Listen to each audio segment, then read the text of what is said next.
오늘은 우리 역사와 미래라는 제목으로 같이 생각하는 그런 시간입니다.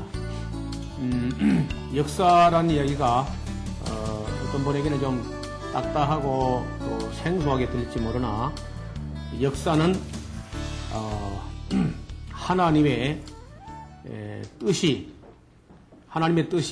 이루어져가는 그런 과정이라고 할 수 있기 때문에 역사는 아주 중요한 것이고, 또 역사를 우리가 제대로 알면은 미래, 앞으로 아직 우리가 이루어지지 않은 미래 세계도 그 어느 정도 방향을 내다볼 수 있다는 겁니다. 성경은 우리에게 미래를 다 알 수 있게 하지는 않았지만은 꼭 알아야 될 만큼은 성경과 역사를 바르게 알고 있는 사람에게 어느 정도 역사를 알게 해놨습니다. 이런 걸 보통 우리가 예언이라고 하죠.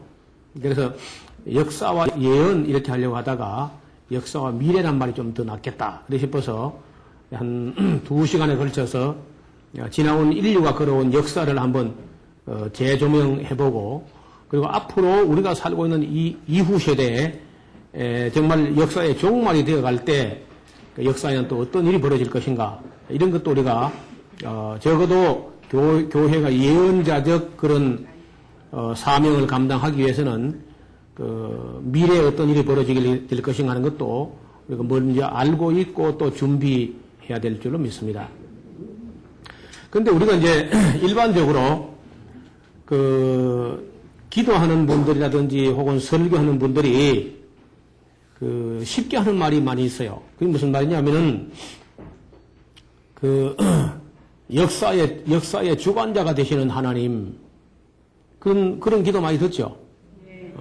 하나님께 기도할 때 역사를 시작하시고 역사를 끝내실 분이고 또 역사를 주관하시는 분이다. 이런 기도를 저도 전에부터 한 것 같아요. 생각 없이 분별 없이 막 그런 말을 했는데, 제가 이제 조금씩 나이가 들어가고 또 성경을 좀 더 보고 성경과 역사를 또 함께 재조명을 해볼 때 그 말을 그렇게 함부로 할 수 있는 말이 아니다는 겁니다. 하나님을 보고 역사의 주관자가 되신다 하는 말을 우리가 너무 익숙하게 너무 당연한 것처럼 해왔지만은 가만히 한번 생각해 보세요. 만약에 전지전능하시고 완전하신 하나님이 역사를 완전히 다 주관하신다고 하면은 어떤 일이 벌어지겠는가? 역사에 오류도 비극도 실수도 없어야 되는 거예요.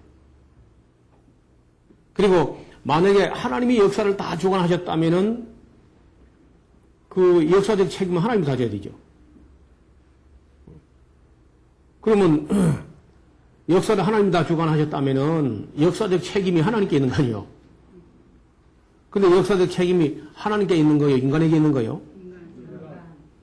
그러면 주관은 하나님이 하고 책임이 인간이 지고 말이 됩니까? 그러니까 이런 거 우리가 거의 생각 없이 그냥 말을 함부로 하고 아무렇게나 그냥 생각하고 또 이런 문제를 가지고 누가 이런 주제를 가지고 심도 있게 이야기하는 것도 아마 제가 들은 것 같지가 않습니다. 지금까지. 그래서 오늘 저녁에 이 역사를 좀 이제 쭉 돌아보고, 또 역사는 우리가 알든 모르든 우리가 관심 있어 하든 없어 하든 간에 역사는 그냥 진행되어 왔습니다. 근데 그 진행되어 온 역사가 나하고 내 개인, 여러분 개인, 우리하고 나하고 직접 무슨 관계가 있는가, 무슨 의미가 있는가, 이런 것도 이제 생각을 좀 해가면서 생각하면서 말도 해야 되겠고 또 생각을 하면서 좀 정리가 돼야 될 것 같아요. 오늘 우리 학생들이라든지 우리 우리 대한민국의 교육인적자원부에서도 보니까 역사라는 과목이 이제 필수 과목이 아닌 것처럼 되어 있어요. 그만큼 역사의 중요성을 인식을 못하고 있다는 얘기죠. 정부에서부터. 그래서 예로부터 어떤 시험에든지 역사 과목이 필수 과목이 아닌 적이 없습니다. 근데 최근에 와서 이제 우리 사회가 기술 사회로만 간다 하면서 그 직접 그저 경제와 직결되지 않는 그런 역사 과목 같은 것을 예사로 그저 무시하는 거야. 그래서 이른바 이제 인문계 중에서 문학이라든지 역사라든지 철학, 이러면 문사철 하잖아요. 그럼 문학, 그 역사, 철학 이런 게 아주 중요한 과목인데 그 중에 그 역사를 그저 정부 교육 당국자들이 그저 등한히 하는 거예요. 소홀히 하고. 그래서 이제 그렇다면은 결국 우리가 역사관도 없는 역사관이 바르게 정리가 안 되면은 그런 가치관이 안 나와요. 세계관도 정리가 안 되고 역사관도 정리가 안 되면은 그런 가치관이 정리가 안 돼가지고 유일한 가치가 그냥 돈, 뭐 경제 이런 것만 가치가 되고 그래 지금 우리 사회나 뭐 이게 언론에서 이렇게 비춰지는 어떤 정치 어떤 평가나 모든 것을 경제 하나에만 집중하는 것 같아요. 도덕성이 무너지고 깨어지고 역사관이나 가치관이 흔들리든 말든 간에 경제만 그저 활성화되면 되는 것처럼 이거는 매우 잘못된 거예요. 지금 우리는 그 절대 빈곤에서는 이미 좀 벗어났으니까 그 삶의 질과 삶의 가치와 삶의 의미와 이런 걸 찾아야 될 때인데 그 역사를 이렇게 이제 교육당국에서부터 무시하게 되면은 또 거기다가 우리 교회에서도 거의 그저 역사에 관심이 역사는 지나갔으니까 그건 관심 없고 미래는 아직 다가오지 않았으니까 알 수 없고 오직 현실주의. 그 현실주의는 결국 물질주의가 되고 물질주의 내는 돈이 최고니까 그럼 세상하고 교회가 별 차이가 있습니까? 그래서 저는 교회는 말할 것도 없고 일반 세상이라도 역사에 대한 그런 바른 그 관점을 가지고 그런 역사관이 바로 서야만 인간관 가치관이 바로 설 수 있다고 봅니다. 그래서 오늘 이 첫 시간에 이런저런 문제 제기와 함께 그 역사를 좀 크게 한번 정리하고 그 다음에 또 그 역사가 나와 어떤 의미가 있고 나와 어떤 관계가 있었는가 하는 것도 좀 살펴보려고 합니다. 역사를 아까 말씀드린 대로 만약에 전능하시고 완전하신 하나님께서 홀로 역사를 주관하셨다 하면은 역사는 실패도 없어야 되고 역사는 완전해야 되는데 정말 그러하냐 하면 그렇지 않거든요. 오히려 제가 이제 창세기부터 계시록까지 성경 전체를 여러 차례 읽어도 보고 창세기부터 계시록까지를 그냥 뭐 백수십 번이나 이렇게 강의도 해보고 그리고 이제 컴퓨터를 가지고 이제 검색까지 해보지만은 창세기부터 요한계시록 전체에 한 군데도 하나님이 역사를 주관하신다 그런 말이 없어요. 깜짝 놀랐죠? 당연히 우리는 그 역사의 주권자가 되신다 이렇게 믿어왔을 텐데 사실 성경을 보면은 이 세상을요 대단히 외람된 얘기인데 이런 말이 있어요. 성경에 우리의 씨름은 혈과 육에 대한 것이 아니요 정사와 권세와 이 어둠의 세상 주관자들과 이 어둠의 세상 주관자들이 하나님이 아니고 뭐가 있는 거예요 따로. 어렴풋이 한번 좀 생각이 나시는 것 같은데 이 어둠의 세상을 누가 주관하냐면요 하나님이 주관이 잘 안 돼요. 하나님이 주관하지 못하고 하나님이 주관한다면은 하나님이 다 책임져야 되는데 아니고 이 악령들이 이 세상을 주관하고 있어요. 지금도 수많은 사람들의 마음도 거의 악령들이 다 주장하고 있어요. 하나님께서는 인격적이시기 때문에 우리가 인격적으로 우리 마음에 하나님을 영접해 드리지 않으면요 하나님 우리를 주관하지 않습니다. 거의 죄가 우리를 주관하거나 마귀나 귀신들이 우리를 주관하거나 아니면 우리가 스스로 우리 멋대로 행동하거나 하는 것이지 하나님이 우리 인생이나 역사를 전적으로 주관하지 않는다는데 아마 이거 들으면 전부 다 듣는 사람마다 모든 그리스도인들 모든 이 청자들이 아마 큰 충격을 받을 거예요. 이게 우리가 너무 쉽게 역사를 하나님이 홀로 주관하신다고 생각했는데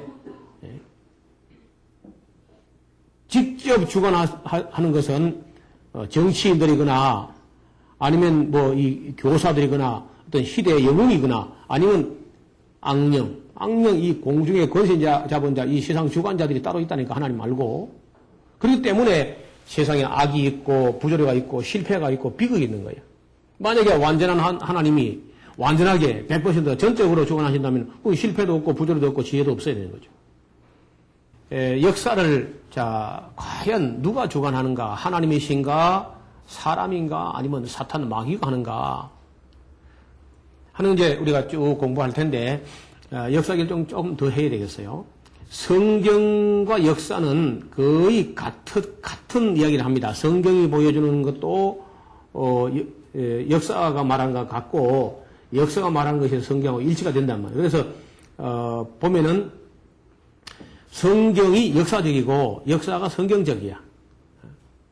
그렇다고 해도 여전히 이 역사를 주관한 건 하나님이 홀로 주관하지 못하고 악령들이 역사의 상당 부분을 악령들이 주관해요. 특히 불신자의 세계, 믿지 않는 사람들의 마음 이런 것은 거의 하나님이 주관하지 못하고 여전히 아직도 악령이 주관하는 거예요. 이건 잘못된 거죠. 우리가 이걸 확실히 알아야 가서 복음을 선포할 수 있습니다. 가령 예를 들면 이런 거죠. 일본의 히로히토가 연합군 사령관 앞에 와서 무조건 항복하겠다 하고 이제 항복을 선언했을 때 모든 그때까지 한국을 그래 안 해도 히로히토가 항복 선언 안 해도 일본 사람들이 우리나라 와서 지배하는 것은 불법인데 하물며 히로히토가 이제 무조건 항복하겠다고 했을 때는 일본 사람들이 한국 사람들을 억압하는 건 그야말로 엄연히 불법이죠. 그리고 우리가 그걸 모르고 있다면은 우리가 일본 사람에게서 지배를 당하고 있을지 모르지만 알면은 바로 그저 일본 사람을 쫓아낼 수 있는 것처럼 지금 현재 이 악령들이 이 세상을 지배하는 건 사실 불법이거든요. 불법이라고 해서 마귀가 안 하느냐? 그럼 마귀도 아니게. 마귀나 귀신들은 불법이든지 말든지 간에 그냥 인간들을 속여서 지배한다는 거야. 역사 가운데. 그것도 너무 큰 부분을 차지하고 사람들이 영적인 세계를 모른다는 것만 가지고 사람을 완전히 볼모처럼 잡아가지고 세상을 하나님이 주관하셔야 되는데 하나님이 주관하지 못하고 거의 역사의 상당 부분을 여전히 마귀가 주관하고 있다는 겁니다. 그래서 이런 개념을 좀 정리가 되어야 우리가 이 어둠의 세상 주관자들, 공중의 거슬 잡은 자들, 귀신 마귀들하고 싸울 수 있는 거죠. 그런 신학이 정리가 안 되면은 우리 싸움이 그저 향방 없는 자 같이 허공을 치는 거야. 지금 누구하고 싸우는지 모르고 나중에 사람하고 막 싸우는 거야. 여러분 우리 그리스도인들이요 사람하고 싸우면요 그럼 마귀 좋은 일 시키는 거야. 마귀가 하는 게 뭐냐? 인간끼리 싸움 보시는 거야. 너끼리 열심히 싸워라. 그래서 결국은 마귀가 이 세상을 주관하면서 우리를 속여가지고 사람들 하여금 스스로 분쟁하게 하는 그런 일을 한단 말이지 지금. 그래서 역사를 살펴보면은 인류의 역사는 어쩌면요 거의 전쟁의 역사예요. 전쟁의 역사. 온 지구상에 전쟁이 온 지구의 완전 평화가 그 해는 세상 어디도 어느 나라에도 전쟁이 없었다. 그런 해가 없어요. 지구촌 어딘가에서 항상 전쟁이 있었어. 항상.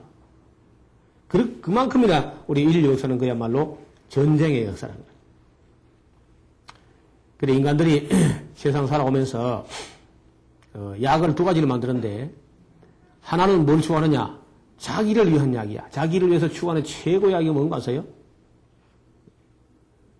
불로장생약이야. 진시황이 추구하는 거죠. 불로장생. 만약에 지금도 여러분요 어렵게 힘들게 할 거 없이 불로장생약 그것만 개발하면 그건 끝장나는 거예요 그냥. 근데 이제 불로장생이 안 된다는 걸 알았어. 그렇죠? 불로장생이라고 하는 것은 이제 진시황부터 수많은 사람이 추구하던 건데 안 된다 하는 걸 알았으니까 그 다음에 이제 무병장수 하려고 해봤어. 무병장수. 근데 그것도 안 되거든. 지금 현재 의학이나 약학이 추구하는 뭐냐? 무병은 안 되고 병 없기는 거의 어려우니까 이제 병을 치료해가면서 조금 더 오래 살자. 그밖에 안 돼. 그게 전부 의학, 약학이 추구하는 게 최고 학문이 지금 의학하고 약학 단계가 이게 최고 학자들이 하는 부분이에요. 그런 치병, 무병은 거의 어렵고 치병 장수 좀 하겠다는 거예요. 그리고 또다시 다른 약을 하나 개발했는데 그게 화약이야, 화약. 다른 사람을 죽이는 거. 그래서 첨단 학문, 지금까지 첨단 과학이나 의학이 최고 발달해가지고 만든 게 깨끗해서 사람의 병을 조금 치료하겠다 하는 것이고 아니면 다른 사람을 죽이겠다 하는 그런 화약들. 이렇게 이제 잘못돼 간 거죠, 역사가. 그러니까 역사를 좀 공부를 해보면 참 그 생각할 게 많고, 공부할 게 끝이 없어요. 성경을 보거나 세계 역사를 보면은 온 성경과 온 역사가 거의 다 피로 얼룩져 있습니다. 그래서 불로장생약도 만들지 못했고 무병장수약도 만들지 못했고 지금 겨우 그저 치병, 병을 그저 좀 치료하겠다는 정도 그런 정도의 약을 개발하고 나머지는 그저 온 학문의 최고 학문이 전부 첨단 살상 무기, 사람 잡는 무기 만드는데 온 그 첨단 과학이 다 활용되고 있어요. 최첨단 학문은 무기 제조에 지금도 활용되고 있습니다. 이게 인류 역사예요. 그래서 성경과 역사는 똑같이 인류의 역사, 인간들이 얼마나 악한 존재인가, 인간이 얼마나 악한지 이런 것을 보여주고 있습니다. 또 성경과 역사는 하나님이 얼마나 오래 참으셨는가 하는 것도 동시에 보여주고 있습니다. 하나님이 얼마나 오래 참으셨는가 이런 것을 성경이 아주 여실히 보여줍니다. 그리고 이제 성경과 역사는 하나님과 사람 사이에 지난번에 한번 우리가 살펴봤죠. 사탄의 역사가 여실히 나타난다는 것을 증거하는 거죠. 그래서 이제 성경과 역사는 하나님과 사람 사이의 사탄 이야기로 이어지는 거죠. 성경이 하나님 이야기, 사람 이야기, 사탄 이야기 이런 관계를 삼각관계라고 그러죠. 이 영적인 실체의 삼각관계를 이해 못하면 그건 신학도 안 되고 역사도 교육도 정치도 아무것도 안 됩니다. 근데 문제는 사람이 이제 타락을 한 이야기인데 하나님도 우리가 보이지 않고 사탄도 우리 육안으로 보이지 않기 때문에 인류 역사는 그야말로 어쩌면은요 속아서 사는 거야. 하나님을 믿지 않으면요 인생을 통째로 썩는 겁니다. 하나님을 믿어서 진리를 알지 못하면 인생 전체를 그냥 통째로 썩는 거야. 우리가 어디 가서 뭐 시장에 가서 물건 조금 비싸게 샀다 해서 사기 당했다 그런데 그래도 그런 물건 가져왔잖아. 좀 비싸도. 그런데 우리가 만약에 하나님을 알지 못하고 진리를 못하면은 그런 조금 사기가 아니라 인생 전체를 통째로 사기당하는 거예요. 제가 성경과 힘하는 이 프로그램이 이렇게 쭉 방송을 통해서 나간 후에 하도 전화가 오기를 저는 교회는 나가지 않지만요 하면서 전화가 갖고 와요. 혹시 오늘도 이 방송을 듣는 분들이 교회 나가지 않는 분들 같으면요 인생을 이야기하기 전에 삶을 이야기하거나 죽음을 이야기하거나 가치를 이야기하기 전에 맨 먼저 성경을 읽어봐야 돼. 성경을 읽어봐야 역사가 무슨 의미가 있으며 인생이 무슨 의미가 있으며 인생이 어디서 왔으며 무엇을 위해 살며 어디로 가는지 또 어떻게 살아야 바르게 사는 건지 이런 근본적인 대답을 그 세상 어떤 책에서도 제공하지 못합니다. 오직 성경만이 이런 정답을 줄 수 있으니까 아직 교회를 안 나가고 계신 분이 있다든지 하면은 꼭 성경을 그것도 부분적으로 읽어서는 안 되고 유명한 구절 요절 이렇게 하면 안 되고 창세기부터 요한계시록까지 인간하고 하나님 사이에 어떤 뭐가 어떻게 관계가 잘못되기 시작했는지 그 뭐가 끼어들었는지 이런 것을 좀 살펴보기를 바랍니다. 우리가 어떤 면에서는요 그럼에도 불구하고 이런 이 부조리하고 불합리하고 온갖 불행과 비극과 사건과 사고와 질병과 전쟁과 이런 이 악의 소용돌이 가운데에서 그래도 우리가 오늘 우리가 살아있다. 내가 지금 숨 쉬고 있다. 내가 지금 존재한다. 하는 이 사실만 가지고도 역사 앞에 경이로움을, 놀라움을 금할 수가 없어요.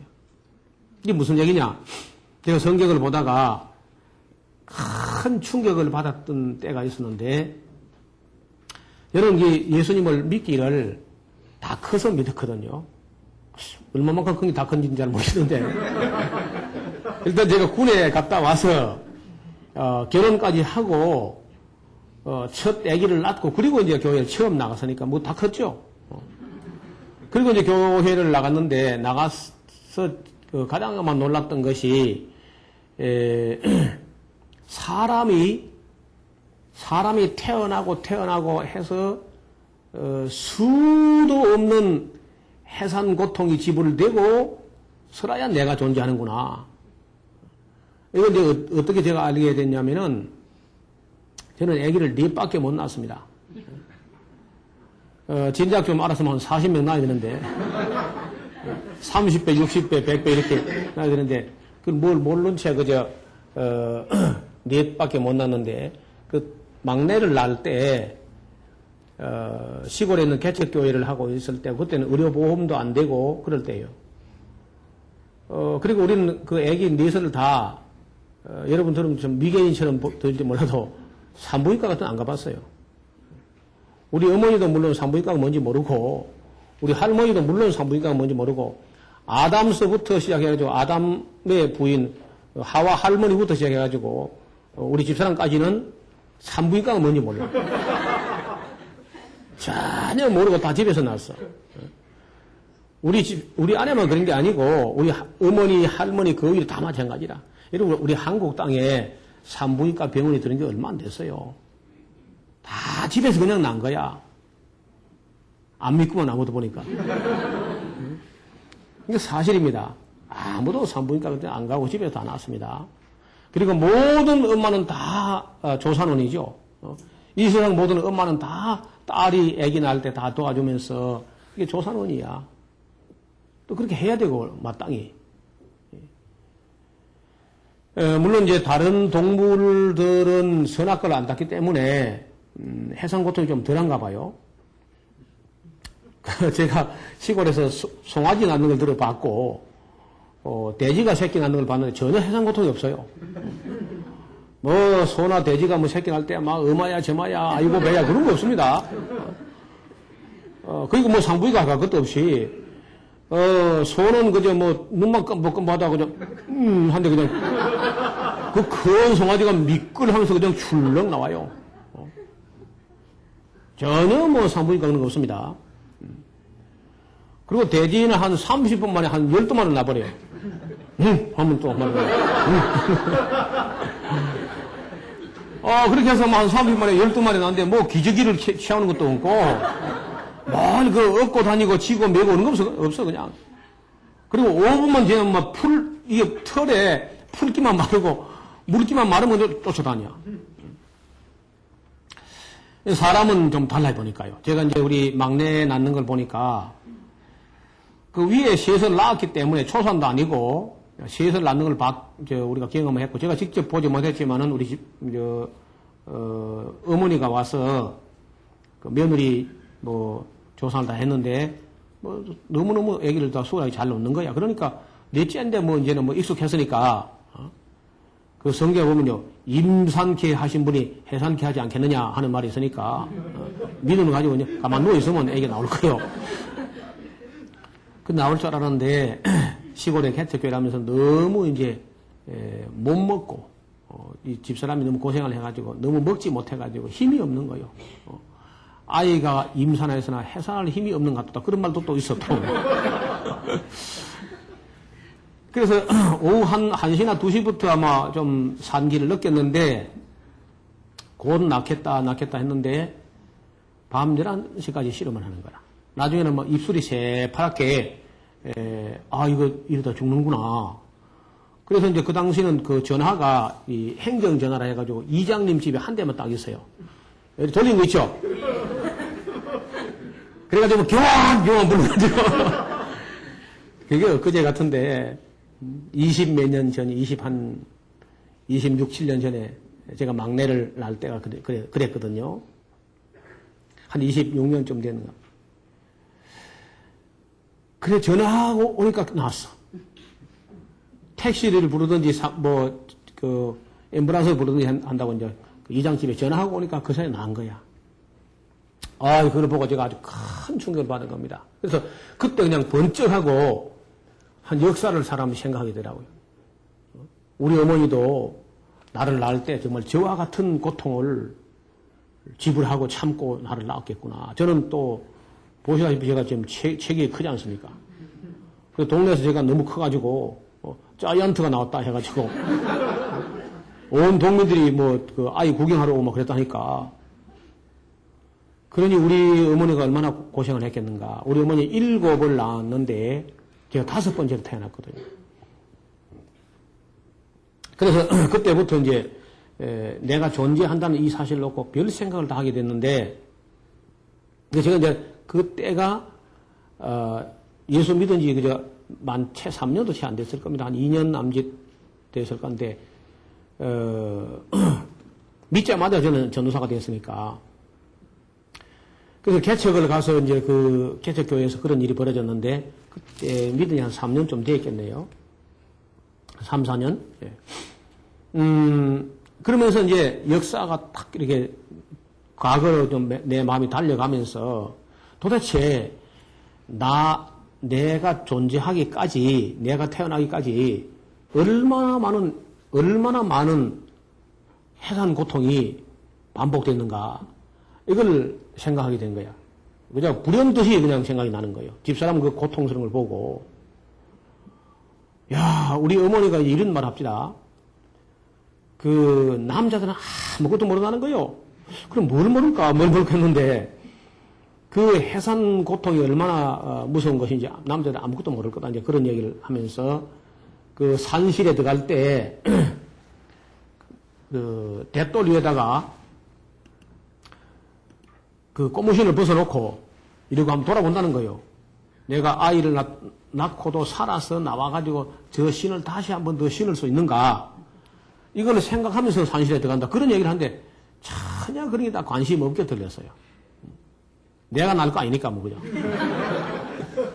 그런데 그 집사람이 낳는 걸 내가 직접 그 어머니가 오기 전에 내가 이제 직접 그 해산 고통을 구로하는 고통을 내가 목도하고 나서는 그런 어머니 말이 아주 전부 새롭게 들리고, 그 정도가 아니라 그러면 이제 우리 어머니가 물론 나를 직접 낳았지만은 우리 아버지, 그 위에 할아버지 쭉 해서 이제 계산해 보니까 아담, 우리 제일 윗대 아담 할아버지부터 오늘 우리까지 계산해 보니까 대체로 한 140대 내지 150대 손쯤 됩니다. 아담으로부터 우리가 한 150대 손쯤 돼요. 예수님이 보니까 누가복음에 보면은 예수님 족보가 나오는데 그걸 내가 일일이 헤아려 봤는데 74대 손인가 그래요. 예수님이 아담으로부터 74대 손인데 그때부터 지금까지 또 한 70대 80대 좀 지나갔거든. 그러니까 한 150대 손쯤 되는 거야. 어떻든 우리가 이제 그 돌아보니까 그래요.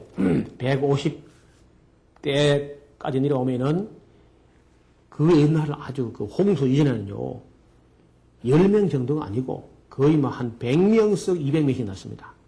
100명에서 200명까지 나요. 한 부부가. 아담도 내가 아무리 봐도 그 가인을 낳고 아벨을 낳고 셋을 낳고 넷을 낳고 다섯을 낳고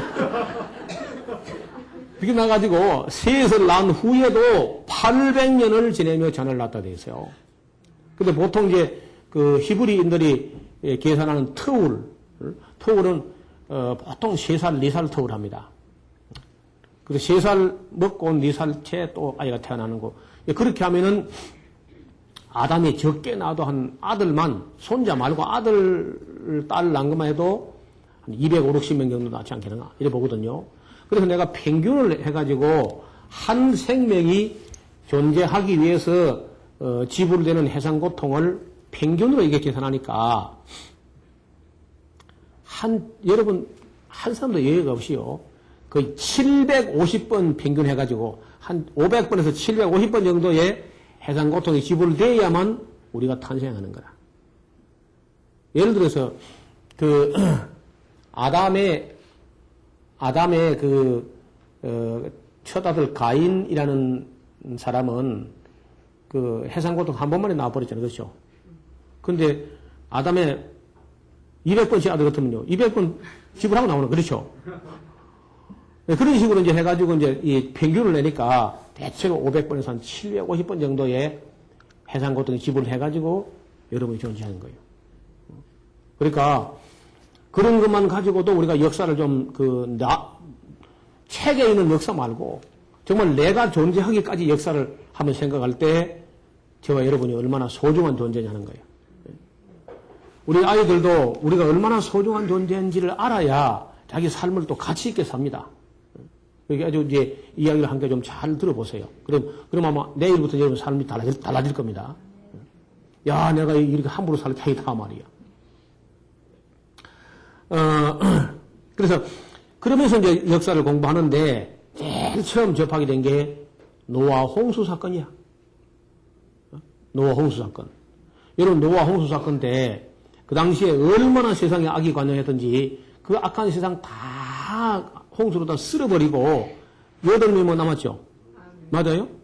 그러니까 노아하고 셈과 함과 야벳하고 그 네 사람 남자하고 그 아내들 네 사람 여자 8명.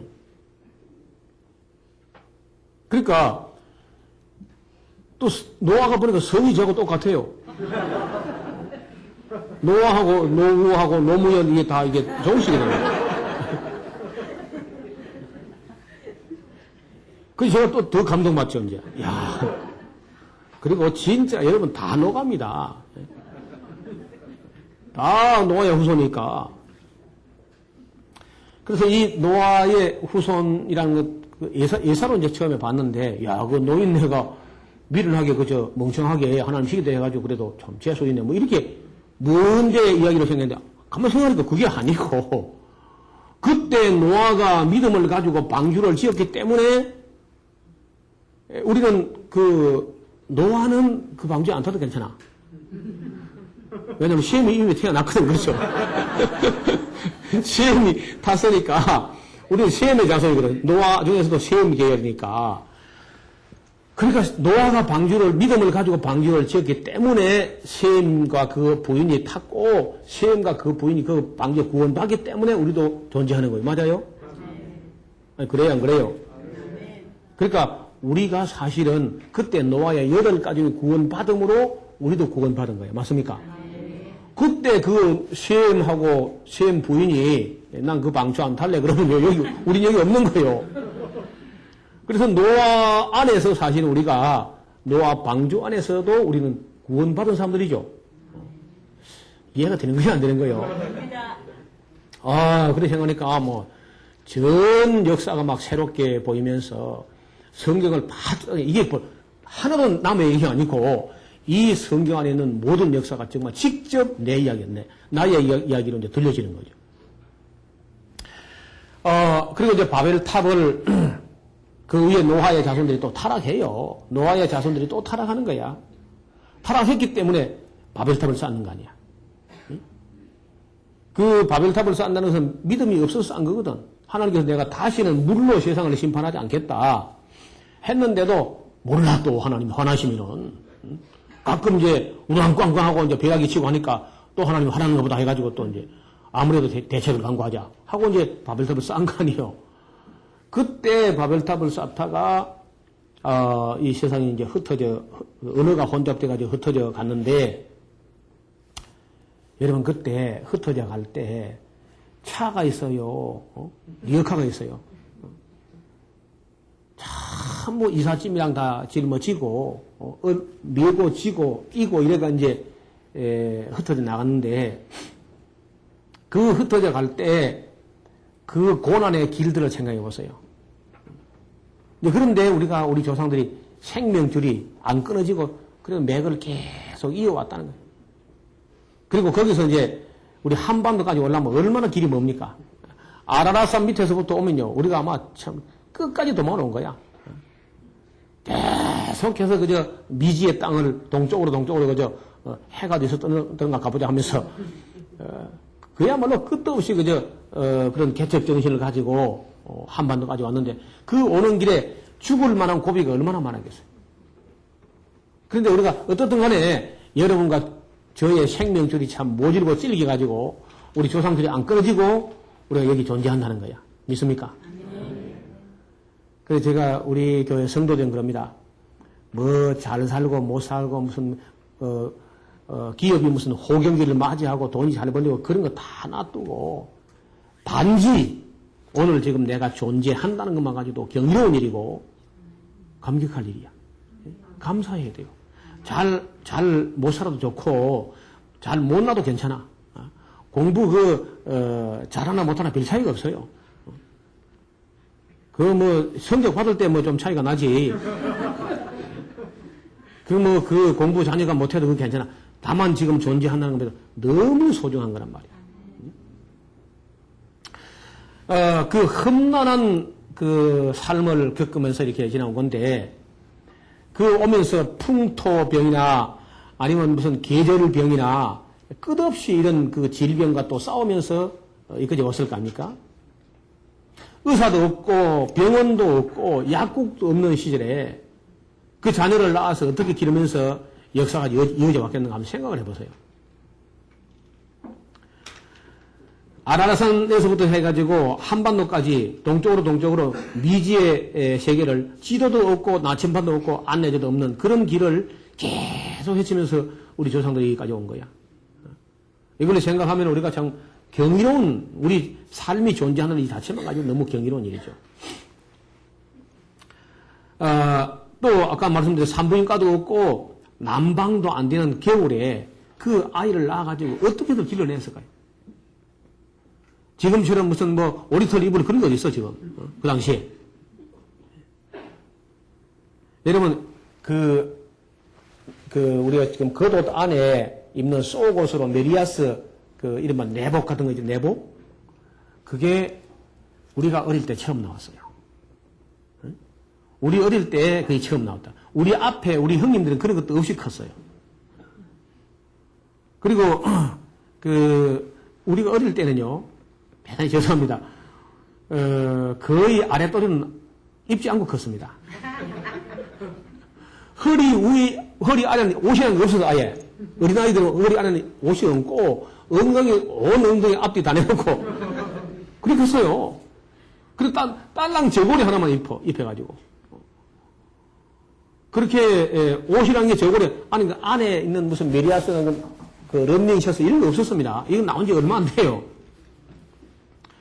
그러니까 지금 생각하면은, 제일 절박한 게 입는 거 문제예요, 입는 거. 그래서 우리 옛날 사람들은요, 삶의 필수 기본 요건을 말할 때 옷을 먼저 말합니다. 그렇죠? 의식주야. 먹는 건 나중이고, 입어야 돼, 일단. 물론 요즘 와서 이북은 식의주라 그래요. 배가 너무 고픈가 봐, 아마. 이북 사람들은 의식주가 아니고 식이주야. 먹어야 돼. 벗어도, 이북 사람들은. 그만큼 배가 고프니까. 사냥을 해서 먹고 산다. 요즘 같으면요, 사냥해 먹고 사면 다 죽었어. 뭐가 있어 사냥하지? 아무것도 없는데. 지금 같으면요, 사냥해서 못 먹고 삽니다. 아무것도 없잖아, 산에 가봐요. 그래서 이제 맹수들과 싸우면서 교통수단도 없는 길을 가족들을 건드리고 한반도까지 조상들이 찾아왔다는 걸 생각할 때 우리가 존재한다는 게 경이로운 일이에요. 역사를 돌아볼 때 가장 절박한 거, 지금도 내가 생각하면 우리 어머니가 모카를 심어서 모카를 따서 그 모카를 타서 그걸 이제 가락으로 만들어가지고 물레에서 이게 실을 뽑아가지고 손수 배를 짜서 자기가 손을 재단해가지고 손으로 바느질해서 어른으로 해피는 걸. 그러니까 봤고, 우리 어머니 손으로 직접 모카를 심어서 배를 짠 그것을 입고 컸습니다. 삼을 심어서 삼이 자라면 삼을 베서 그걸 삼을 익혀가지고 벗겨가지고 찢어가지고 삼을 또 물어 뜯어가지고 삼을 삼아 이어가지고 그걸 실을 올리고 내리고 삶고 배를 짜가지고 손으로 또 그 옷을 다 만들어요. 미싱 나온 거는 그것도 우리 어릴 때 나왔어. 우리 전에는 미싱이라는 게 없었습니다. 그러니까 지금 이야기가 좀 되는지 안 되는지 잘 모르겠어요. 지금 50에서 60을 넘은 사람들은 저 이야기를 들으면 실감 날 거예요. 어떻게 살아왔는지. 정미소라는 게 없었어요. 정미소가 없고 동네에 디들방아, 디들방아. 물레방아, 쿵닥쿵 물레방아는 아주 그건 고급이고 그건 부자 동네나 있는 것이고 그저 디들방아가 있는데 그 디들방아가 한 10집 정도에 하나 정도에서 그 집집마다 하는 게 아니다. 이 발을 디뎌가지고 있는 이 방아가 한 10집 정도에서 하나 정도 이렇게 있는데 거기다가 벼를 넣어가지고 벼를 찧어요. 디뎌가지고. 그러면 아이를 업고 혼자 디디면 방아가 올라가지 않습니다. 꼭 둘이 디뎌야 올라가는 거야. 그러면 또 이웃집 또 어떤 누구하고 또 품앗이 해가지고 하루 밤새도록 이제 찢는 거야. 그럼 하루 밤새 다 찌우면은 한 이틀 사흘 먹을 그 정도 찌어요. 그러면 걔는 거의 3일마다 한 번씩은 철야하면서 방아를 찌어야 돼.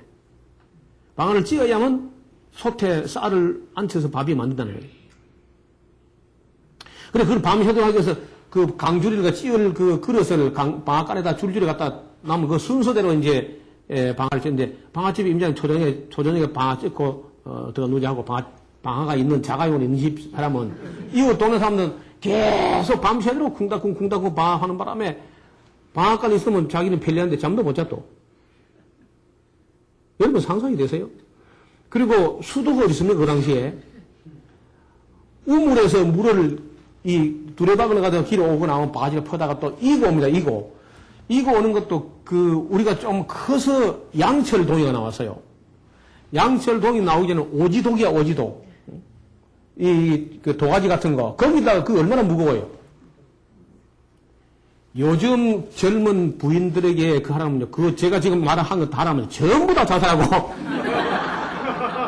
그걸 아이를 7명씩 낳아서 기르면서 옷이 셔터키가 없습니다. 전부 손으로 다 해야 되고, 따뜻한 물이 나온 데가 없어요. 다 찬물에 고무장갑이 어디 있어요, 그냥 하는데. 그게 상상이 안 되죠. 바로 우리 어릴 때 우리 어머니가 그렇게 살았습니다. 그러니까 지금 우리가 이렇게 살기 좋은 데서 불평하면 그건 정말 지옥 가야 돼. 우리 천당 갈 필요가 없어요. 천당인데 가기도 어디 갑니까, 지금. 우리 어머니가 살던 그 시대에 비하면요. 지금 여기 이미 천국이야. 천국 갈 필요가 없지 않소. 너무 천국이야, 너무 천국이야. 그래서 거의 다, 부인들이 일어나는 것은, 부지런한 부인들은 첫 닭이 울 때 일어납니다. 첫 닭이 울 때. 보통 4시에 일어나요, 4시에. 조금 게으른 사람들은 이제 5시 반 정도 두 번째 닭이 울어요. 닭이 2번 웁니다, 보통. 그렇게 일어나서 물을 다 동에 이어다가 이렇게 하고 목욕은 겨울에 한 번 합니다. 겨울 내도록 한 번. 그게 언제냐? 섣달 금음날 그 목욕탕 가는 게 아니고 목욕탕이 없었어요. 없고 가마솥에다 물을 데워가지고 그 이제 돼지 사료라고 하는 그 왕겨 말고 그 등겨가 있어요. 왕겨 말고 현미겨 같은 이제 그건 이제 그 기름기가 있으니까 그게 그거 아주 피부가 좋아집니다요. 그 왕겨팩 안 해봤죠? 진짜 그 피부가 좋아져요. 그렇게 살면서 너 부부 생활하고 아이들 7명 낳아도 유방암도 안 걸리고 자궁암도 안 걸렸어요. 아무도. 요즘 부인들은 막 피가 나게 씻는데 아무나 암도 걸리고 맨날 목욕탕 가는데 병은 병들어 걸리고 아무나 암도 걸리고 자 그렇게 이제 살아오면서 1300 그러니까 1400년대 그러니까 15세기에 문익점 선생이 그러니까 14세기에 문익점 선생 사무당 들어보셨죠? 이분이 중국에 사실은 뭐 사신으로 갔다기보다도 거의 미움을 받아간 거야. 예, 그래서 그 가가지고 그거 가서 또 미움을 받았어. 이 사람 참 그 믿게 생겼는지 대단한 학자인데 항상 올곧은 말 하고 올 사람 딱 반대하니까 늘 그저 오나가나 미움을 받은 사람이야. 그래가지고 위대한 분인데 저 중국 가서 또 거기 또 남쪽으로 떠밀려서 기양처럼 가가지고 한 3년을 지냈는데 거기서 모카를 봤어요. 모카 옷을. 그리고 모카가 이제 모카 무명이라는 이 옷감이 어떻게 저렇게 따뜻한 옷감이 있느냐. 그러면 쉽게 말하면 문익적 이전에 우리 어른들이 뭐 입고 살았을까요? 무명배가 들어오기 전에 뭐 입고 살았냐고. 그러니까 거의 막 무명이 없었기 때문에 삼배 옷 같은 걸 겨울에 입고 사는 거예요. 삼배 옷을. 그 시원한 삼배 옷을 겨울에 입고. 거기다가 저 사냥이나 잘 하게 되면은 노루나 토끼 가지고 어떻게 해가지고, 배나 좀 어떻게 갖다 대고 이렇게 살았을 거 아니에요. 그렇죠. 무명이 없으니까. 저는 그거 생각만 해도 아찔한 거야.